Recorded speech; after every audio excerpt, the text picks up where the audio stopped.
नमस्कार दोस्तों, हमने प्रथम ई वीडियो में स्थानीय प्रशासन के अर्थ एवं प्रकृति लक्षणों पर चर्चा करी थी। इस दूसरे ई लेक्चर में अपन स्थानीय स्वशासन के महत्व के बारे में चर्चा करेंगे। आज आप देख रहे हैं कि प्रशासन के दायित्वों में बहुत वृद्धि हो चुकी है और लोक प्रशासन के जो दायित्व हैं वो चुनौतीपूर्ण भी होते जा रहे हैं। पहले केवल केंद्र सरकार और राज्य सरकार ही समस्त जिम्मेदारियों का निर्वाह करती थी, लेकिन आज की समस्याओं का निवारण केवल केंद्र सरकार या राज्य सरकार के स्तर पर नहीं हो सकता। जैसा कि हमारे प्रथम प्रधानमंत्री स्वर्गीय श्री जवाहरलाल नेहरू ने 1948 में देश के जो स्थानीय स्वशासन मंत्रियों का पहला सम्मेलन हुआ था, उसके उद्घाटन पर कहा था कि स्थानीय स्वशासन लोकतंत्र की सच्ची पद्धति का आधार है और होना भी चाहिए। हमें प्राय उच्च स्तर पर लोकतंत्र के बारे में सोचने की आदत पड़ गई है और हम नीचे के स्तरों पर लोकतंत्र के बारे में कुछ भी नहीं सोचते हैं। सही मायने में ऊपर के स्तर पर लोकतंत्र तब तक सफल नहीं हो सकता जब तक कि उसे नीचे से मजबूत ना बनाया जाए। अतः आज हम इस ई लेक्चर में स्थानीय स्वशासन के महत्व को रेखांकित करने का प्रयास करेंगे। स्थानीय स्वशासन प्रजातंत्र का आधार, local self government as the basis of democracy. अगर हम देखें तो स्थानीय स्वशासन की जो संस्थाएं हैं वे वास्तव में प्रजातंत्र का आधार हैं। सच्चा जो प्रजातंत्र है, लोकतंत्र है, वह स्थानीय स्तर से ही प्रारंभ होता है। इस प्रजातंत्र को हम केवल केंद्र या राज्यों की राजधानी तक सीमित नहीं रख सकते। स्थानीय स्वशासन की जो संस्थाएं हैं वो देश के नागरिकों को राजनीति में, लोकल स्तर की जो राजनीति है उसमें सक्रिय सहभागिता का सुअवसर प्रदान करती हैं। और जैसा कि हम जानते हैं, जब तक कि नीचे के स्तर पर लोकतंत्र मजबूत नहीं होगा, शक्तिशाली नहीं होगा, प्रभावी नहीं होगा, तब तक स्वस्थ लोकतंत्र की कल्पना करना व्यर्थ होगा। अतः हमें सही मायने में प्रजातंत्र को वास्तविक और व्यावहारिक बनाना है तो ये ज़रूरी है कि सामान्य जो नागरिक हैं उनकी शासन में रुचि हो और उन्हें शासन में भागीदारी के समुचित अवसर भी मिलते रहें। और यह तभी संभव है जबकि भारत जैसे देश में गांव, कस्बे तथा नगर स्तर पर लोकतांत्रिक संस्थाएं मजबूत हों। जैसे कि हम जानते हैं कि भारत तो गांवों का देश कहलाता है, अतः भारत में सदैव ही लोकतंत्र के अधिकाधिक विकेंद्रीकरण पर बल दिया जाता रहा है। अतः इस प्रकार स्थानीय स्वशासन लोकतंत्र का आधार है। दूसरा जो बिंदु है इसके महत्व के संबंध में वो है लोकतंत्र की पाठशाला या स्कूल ऑफ डेमोक्रेसी। स्थानीय जो स्वशासन की संस्थाएं वे वास्तव में लोकतंत्र की ट्रेनिंग स्थली या प्रशिक्षण स्थली का कार्य करती हैं। बहुत सारे देशों में जो राष्ट्रीय स्तर का जो नेतृत्व है वो इन स्थानीय संस्थाओं से होकर निकला है। हमारे देश में ही सुभाष चंद्र बोस और जवाहरलाल नेहरू ऐसी शख्सियत रहे हैं जिन्होंने कि स्थानीय संस्थाओं में लोकतंत्र का पाठ पढ़कर आगे चलकर भारतीय राजनीति का सितारा बनकर चमके हैं। जैसा कि लॉर्ड ब्राइस ने भी कहा है कि स्थानीय संस्थाएं प्रजातंत्र के लिए पाठशाला या प्रशिक्षण स्थली का कार्य करती हैं। इस स्तर पर व्यक्ति काम करता है तो उसके व्यक्तित्व एवं कृतित्व में भी निखार आता है और इससे जो उसको अनुभव प्राप्त होता है वो उसको उच्च स्तर पर सफलता दिलाने में मददगार साबित होता है। नेक्स्ट बिंदु है नागरिकों को राजनीतिक शिक्षा प्रदान करना। imparts political education to citizens। तो ये न केवल हमारे लिए एक नया नेतृत्व तैयार करता है, बल्कि जो हमारे देश के नागरिक हैं उनको राजनीतिक शिक्षण और प्रशिक्षण भी प्रदान करता है। जब तक नागरिक राजनीतिक रूप से सजग और जागरूक नहीं होंगे, तब तक स्वस्थ प्रजातंत्र का विकास संभव नहीं है। स्थानीय जो स्वशासन की इकाइयाँ हैं वो नागरिकों के अत्यंत निकट रहती हैं। इसीलिए जो उनका चुनाव है, उनके जो कार्य हैं, कार्य प्रणाली है, नियंत्रण, उनमें आम नागरिकों की रुचि होनी चाहिए और होती भी है।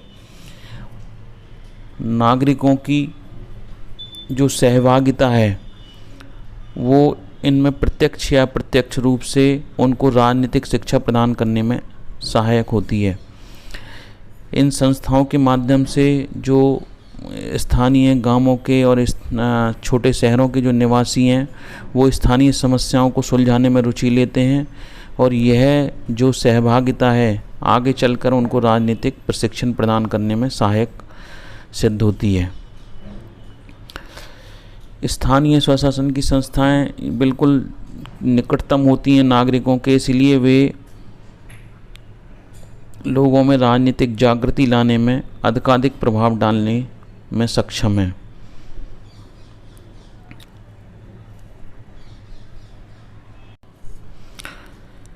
नेक्स्ट पॉइंट है अच्छे नागरिक जीवन के विकास के लिए या अनिवार्य हैं।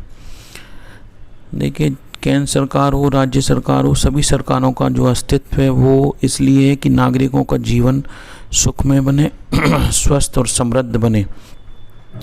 राज्य के इस कार्य में नगरीय और जो ग्रामीण स्थानीय स्वशासन की ये संस्थाएं, इनकी महत्वपूर्ण भागीदारी है।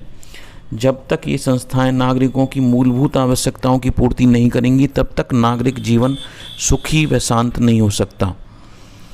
अतः स्थानीय संस्थाओं का इस क्षेत्र में महत्वपूर्ण योगदान रहता है। नेक्स्ट पॉइंट है संघीय और प्रांतीय सरकारों को सहयोग प्रदान करना। देखिए, हमारे यहाँ संविधान में ही संघ सूची, राज्य सूची और समवर्ती सूची के माध्यम से केंद्र और राज्य सरकार के कार्यों का विभाजन है। संघीय और प्रांतीय सरकार के कार्यों की एक लंबी सूची है। इस सूची में जो स्थानीय महत्व के विषय हैं उनमें स्थानीय संस्थाएं अपना योगदान देकर जो संघ, केंद्र सरकार और जो राज्य सरकार हैं उनके कार्यों को कुछ हल्का कर देती हैं, और ऐसा करने से स्थानीय विषयों पर स्थानीय संस्थाएं कुशलता से अपना योगदान दे सकती हैं, और शेष विषयों पर केंद्र और राज्य सरकार उचित ध्यान देकर अधिक कुशलता से अपना कार्य कर सकती हैं। नेक्स्ट पॉइंट है स्वतंत्र राष्ट्र की शक्ति का आधार। जैसे ही अपन स्थानीय स्वशासन की संस्थाओं को मन मस्तिष्क में लाते हैं तो ये एक स्वतंत्रता की भावना हमारे दिमाग में लाती हैं। कोई भी राष्ट्र हो, चाहे वो स्वतंत्र हो, लेकिन आम जनता का जो दिल और मन भली प्रकार से जब तक यह स्वीकार नहीं करे कि वे स्वतंत्र राष्ट्र के नागरिक हैं, तब तक व्यर्थ है। अतः यह जरूरी है कि स्थानीय स्वशासन की संस्थाएं वहाँ के नागरिकों में इस चेतना को प्रवाहित करें कि वे जो लोकतंत्र है उसका एक पार्ट है और उसमें अपना योगदान दे रहे हैं। इस स्वतंत्रता को स्थायी बनाने में और स्वतंत्रता के जो अच्छे रिजल्ट को प्राप्त करने में स्थानीय स्वशासन की बहुत महत्वपूर्ण भूमिका है। बहुत सारे विद्वान हुए हैं, जैसे Thomas Jefferson, Lord Bryce, J.S. मिल, हमारे देश में महात्मा गांधी, विनोबा भावे।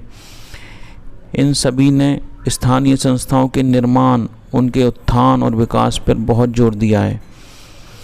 उन्होंने कहा है कि किसी भी राष्ट्र के विकास में इन संस्थाओं का महत्वपूर्ण योगदान है, क्योंकि ये जो संस्थाएं ये स्थानीय नागरिकों में प्रेम, सौहार्द और परोपकारिता का वातावरण उपलब्ध कराने में बहुत महत्वपूर्ण योगदान देती हैं। अतः इन संस्थाओं की जो कुशलता और समर्थता है उसी पर संपूर्ण देश की कुशलता निर्भर करती है। नेक्स्ट पॉइंट है सभ्यता और संस्कृति की पोषक भी इन संस्थाओं को कहा जाता है,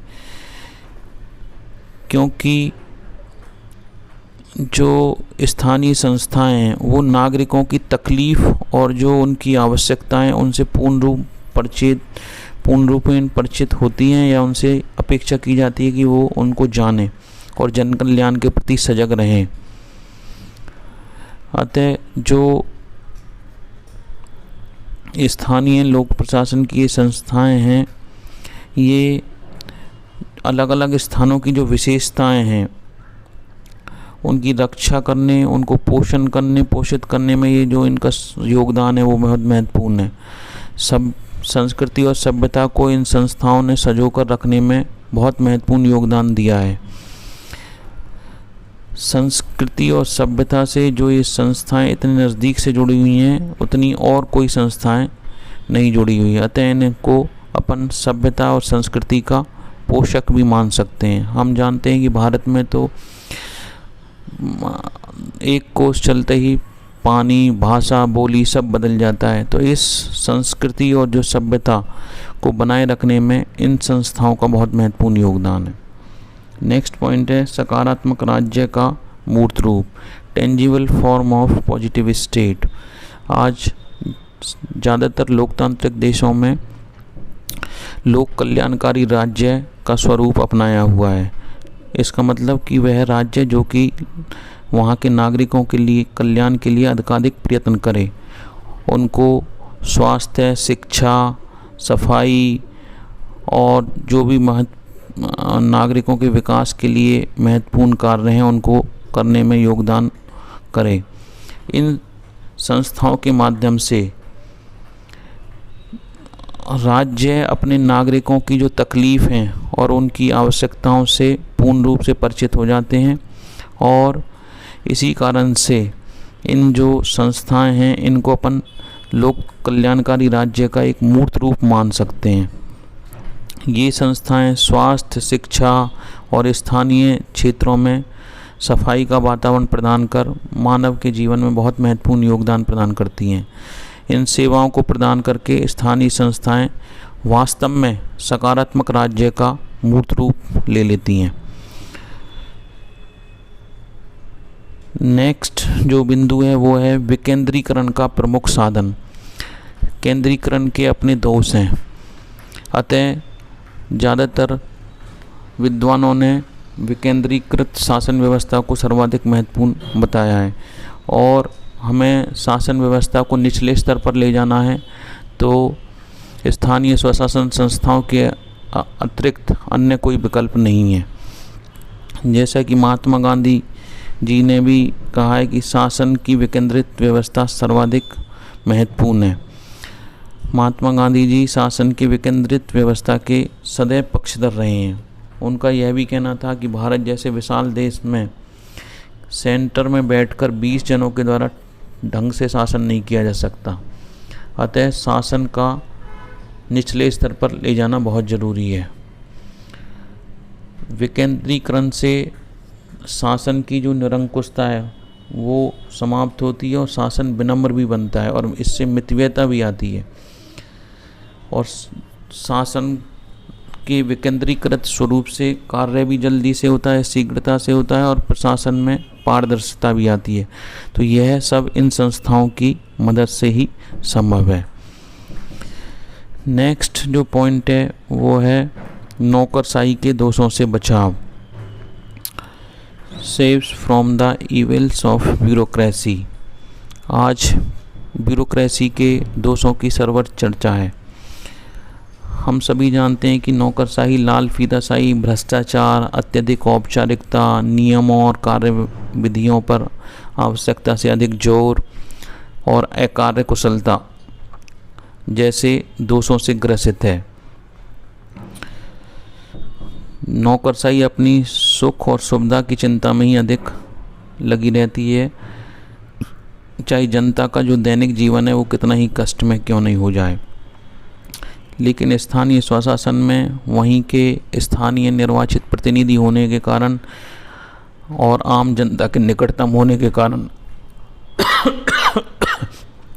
इसे जनोन्मुख होना ही पड़ता है और इससे प्रशासन में जो नौकरशाही के अतिशय दोष हैं उनसे भी बचाव हो जाता है। नेक्स्ट पॉइंट है, स्थानीय सूचनाओं के संप्रेषण में भी ये संस्थाएं लाभदायक होती हैं।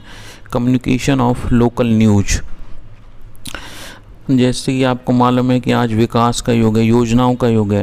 राज्य और केंद्रीय सरकार समय समय पर भूमि, जनसंख्या, उत्पादन, शिक्षा, स्वास्थ्य आदि के संबंध में बहुत तरह के आंकड़ों सूचनाओं की आवश्यकता होती है, जिन्हें कि जो हमारा स्थानीय प्रशासन है वो उपलब्ध, उसकी सहायता से ये सूचनाएं आसानी से केंद्र और राज्य सरकारों को उपलब्ध हो जाती हैं और वो अपनी जो भावी योजनाएं और कार्यक्रम हैं इनके माध्यम से तैयार कर सकते हैं। स्थानीय प्रशासन स्वशासन इस संदर्भ में आम जनता और जो राज्य सरकार, केंद्र सरकार हैं उनके मध्य एक महत्वपूर्ण कड़ी का कार्य करता है। यह जो लोकल बिल्कुल ग्रामीण जन की जो जनभावनाएं हैं उनको उच्च जो स्तर है वहाँ तक उनको पहुँचाता है, उनको मुखरित करता है।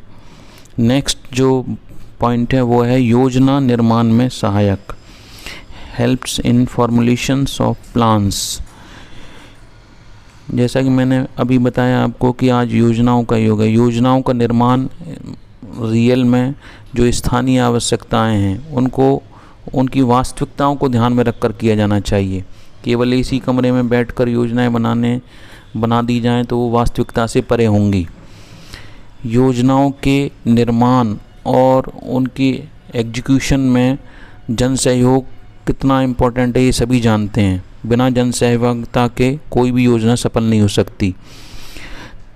हमारी जितनी भी योजनाएं हैं, सामुदायिक योजना, सहकारिता, कृषि, पशुपालन आदि से संबंधित, ये सभी योजनाएं स्थानीय स्वशासन के महत्व की ओर हमारा ध्यान आकर्षित करती हैं।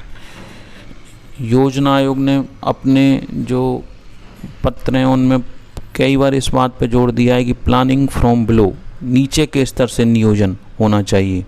आज इसीलिए पंचायती राज में जिला नियोजन समितियों की व्यवस्था करी गई है, जिसके माध्यम से अपन जो स्थानीय स्वशासन के जो नागरिक हैं उनकी जो विचार हैं जिला नियोजन समितियों के माध्यम से उनको लेकर और ऊंचे स्तर तक, उच्च स्तर तक हम उनको संप्रेषित करते हैं।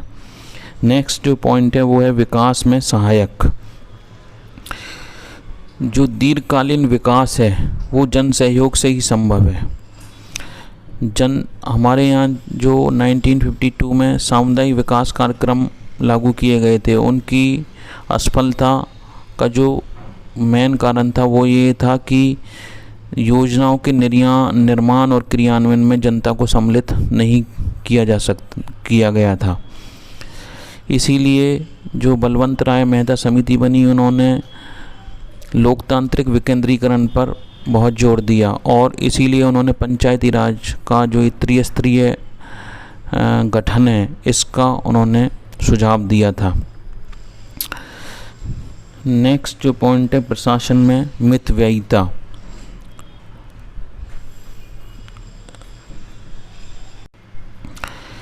देखिए, स्थानीय स्तर पर जब विकास कार्य किए जाएंगे तो वो स्थानीय जो पैसा एकत्रित हुआ है उसकी उपयोगिता को ध्यान में रखकर पूर्ण मितव्ययिता से किए जाएंगे। अतः यह पैसे की जो बर्बादी है और जो अतिशय पैसा खर्च होता है योजना में, वो तभी संभव है जबकि स्थानीय स्वशासन की संस्थाओं द्वारा विकास कार्य संपन्न कराए जाएं। इससे न केवल शासन में पारदर्शिता रहेगी बल्कि इससे कुशलता भी बढ़ेगी। इसी प्रकार नेक्स्ट पॉइंट है व्यापक दृष्टिकोण का विकास। ये संस्थाएं एक व्यापक दृष्टिकोण का विकास करती हैं। जब भी देखिए, हम देखते हैं कि स्थानीय नागरिक जब क्षेत्रीय विषयों में रुचि लें, स्थानीय विषयों में रुचि लें, तो उनका जो दृष्टिकोण है धीरे धीरे राष्ट्रीय स्तर के मामलों में भी व्यापक होता है। राष्ट्रीय स्तर के मामलों में भी वो रुचि लेने लगते हैं। यह एक स्वाभाविक प्रक्रिया है। जो नागरिक हैं पहले अपने स्थानीय स्वशासन की संस्थाओं के माध्यम से अपने जो क्षेत्र है, गांव है, उसकी सफाई, स्वास्थ्य, शिक्षा, जल प्रबंधन आदि में भागीदारी निभाते हैं और फिर वो राष्ट्रीय सुरक्षा, आर्थिक विकास, राजनीतिक क्रियाकलाप आदि में रुचि लेने की संभावना है। धीरे धीरे वो राष्ट्र निर्माण में तत्पर हो सकते हैं। अतः यह एक व्यापक दृष्टिकोण का विकास करने में भी अपनी भूमिका निभाते हैं स्थानीय स्वशासन की संस्थाएं।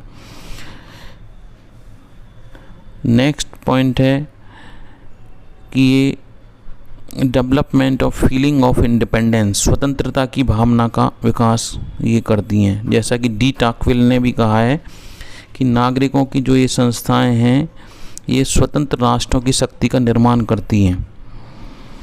यह स्वतंत्रता का पाठ पढ़ाने के लिए बहुत ज़रूरी हैं। एक राष्ट्र स्वतंत्र सरकार की पद्धति को चाहे भले ही स्वीकार कर ले, लेकिन स्थानीय संस्थाओं के बिना उसमें स्वतंत्रता की भावना नहीं आ सकती। नेक्स्ट लास्ट पॉइंट है नीतियों के परीक्षण की प्रयोगशाला। तो इनको अपन laboratory for the experimenting policies,